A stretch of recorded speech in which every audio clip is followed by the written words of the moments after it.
Di sela saf yang berjajar, di bawah terik yang berpijar, aku berdiri penuh ikhlas, melayani tanpa batas. Akulah sang pelayan tamu Allah, sang pelayan tamu Allah, mencari berkah ya Allah. Bismillahirrahmanirrahim. Assalamualaikum warahmatullahi wabarakatuh. Sobat muslim, sahabat perjalanan meraih surga. Alhamdulillah hari ini saya bersama para tamunya Allah sedang berada di Masjid Gomamah.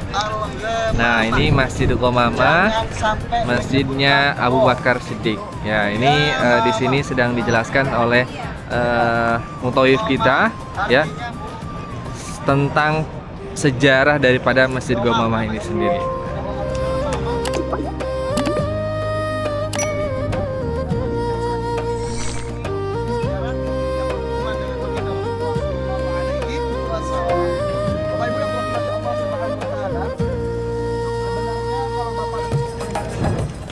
Syekh Jaber pernah mengatakan, Bapak Ibu, kalau ingin melihat gunung yang berada di surga, datanglah ke kota Madinah, yaitu di Jabal Uhud.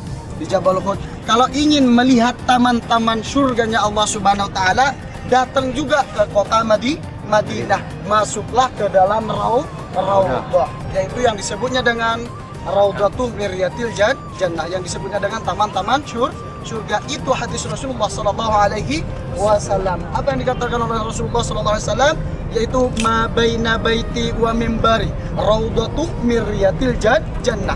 Di antara rumahku, kata Rasulullah, dan mimbarku ini, di antara mimbar dan rumahku ini adalah raudhatu miryatil jannah, yaitu adalah taman-taman surganya Allah Subhanahu wa taala. Yang pertama, ketika Rasulullah sallallahu alaihi wasallam melaksanakan sholat istisqa atau yang disebutnya dengan sholat meminta hujan. Yang kedua yaitu adalah pertama kali melakukan sholat dua Id, Idul Fitri dan Idul Adha.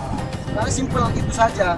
Cuman ketika saya menambahkan itu sebenarnya basa-basinya lah. Pertama yaitu adalah ketika Rasulullah Shallallahu Alaihi Wasallam menyampaikan khutbah di dalam masjid. Maka dari itu di tengah-tengah khutbahnya Rasulullah SAW itu berhenti, Bapak Ibu.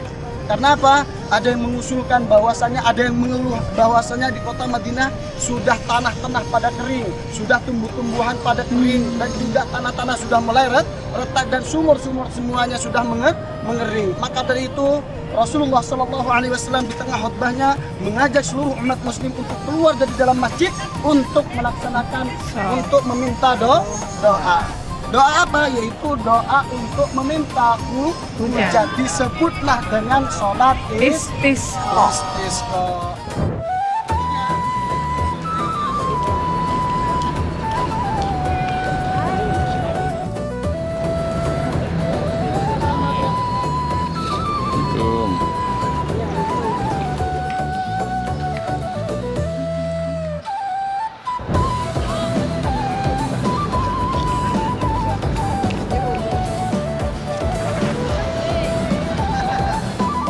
Lalu turun dan melaksanakan sholat istisqa.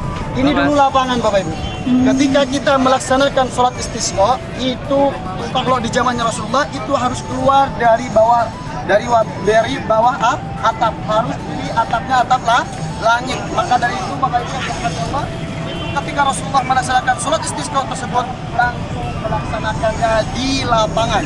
Ini dulu lapangan, tidak ada masjid, tidak ada apapun, hanya pasir dan bebatuan. Kok sekarang menjadi masjid? Maka perlu dipertanyakan di dalam hati Bapak dan Ibu, pasti ada pertanyaan, kenapa di sini banyak masjid? Kenapa di sini ada masjid? Apa keistimewaannya? Tidak ada, Bapak. ini adalah tempat penghormatan daripada kerajaan Arab Saudi untuk tempat-tempat sejarah yang berhubungan dengan baginda Rasulullah Sallallahu Alaihi Wasallam dan para sahabatnya. Yang pertama yaitu adalah Masjid Al-Ghamamah. Masjid Al-Ghamamah ini dulu lapangan, lapangan. Karena ketika melaksanakan sholat istisqa harus di bawah atap langit, jelas. Dan yang kedua yaitu adalah melaksanakan dua sholat id. Yang pertama sholat Idul Fitri, yang kedua sholat Idul Adha. Yaitu ketika Rasulullah SAW, karena di zamannya Rasulullah masjidnya itu tidak muat, tidak muat ketika melaksanakan sholat Id, itu tidak muat masjid, maka dari itu Rasulullah langsung mengajak para umat Muslim untuk bersolat di lapangan ini, yaitu di Masjid Al-Ghamamah. Dulu nggak ada masjid, ini hanya dikatakan Al-Ghamamah ini artinya awan. Kenapa disebutnya dengan Masjid Awan atau Masjid Al-Ghamamah? Karena masjid inilah dimana ketika Rasulullah melaksanakan sholat istisqa ada awan hitam yang berkumpul di atasnya. Ada awan hitam berkumpul di atas. Ketika Rasulullah sudah berdoa untuk meminta hujan, maka awan hitam berkumpul di atasnya.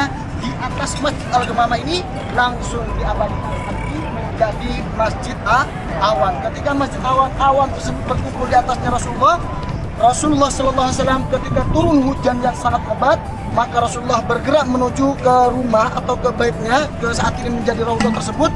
Lalu awan itu mengikuti Rasulullah Sallallahu Alaihi Wasallam, tidak membasahi daripada jubahnya baginda Rasulullah Sallallahu Alaihi Wasallam. Itu salah satu daripada mukjizat Rasulullah Sallallahu Alaihi Wasallam. Bapak Ibu yang dirahmati Allah Subhanahu Wa Taala. Tadi yang pertama ini Al-Ghamamah itu dikatakan dan diambil dari bahasa Al-Ghamam.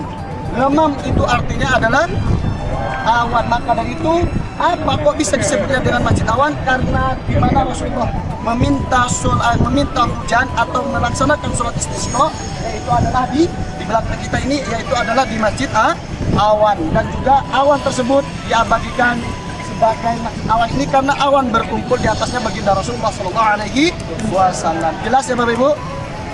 Jelas? Jelas. Yakin? Yakin. Nggak usah diulang? Enggak. Saya sudah mengulang-ulang nih, biar diingat. Sudah ingat ya? Yang kedua yaitu adalah sholat dua Idul Fitri dan Idul Adha. Itu masyhur di kalangan ulama, tapi ini tidak boleh dibilang sahih, tidak. Ini dhaif. Karena apa Bapak Ibu? Di Masjid Sayyidina Ali ini, di mana masjid ini sekarang lagi dilindungin, bahasa kata dilindungi, tidak dikotorin oleh kotoran burung. Ada dua masjid yang dilindungin, yaitu adalah Masjid Masjid Nabi Muhammad SAW, yaitu Masjid Nabawi, tidak dikotorin burung sama sekali, dan juga ada Masjid Sayyidina Ali. Ini ada dua alasan. Yang ini dari Majmu' Ulama yang berpendapat bahwasanya masjid ini dilindungi oleh Allah Subhanahu wa taala karena daripada burung ini yang merawat burung pertama kali di kota Madinah ini adalah putri baginda Rasulullah yang bernama Siti Fatimah. Ada Ibu Fatimah? Ada Ibu Fatimah. Maka dari itu kalau ada pertanyaan kok siapa yang merawat burung ini pertama, yaitu adalah putri baginda Rasulullah yang tidak lain istri daripada Sayyidina yang bernama Siti Fatimah. Maka dari itu tanda penghormatan daripada burung tersebut yaitu adalah tidak mengotori daripada masjid ataupun tempat peninggalan daripada pemukiman daripada Siti Fatimah dan Sayyidina Ali. Saya jelaskan kembali, masjid ini diabadikan saat ini. Kenapa disebutnya dengan Masjid Sayyidina Ali? Kenapa disebutnya dengan Masjid Al-Ghamamah atau Masjid Sayyidina Abu Bakar? Itu adalah tempat peninggalan, tempat pemukimannya daripada sahabat Rasulullah SAW, yaitu Sayyidina Abu Bakar dan Sayyidina Ali.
adalah halaman.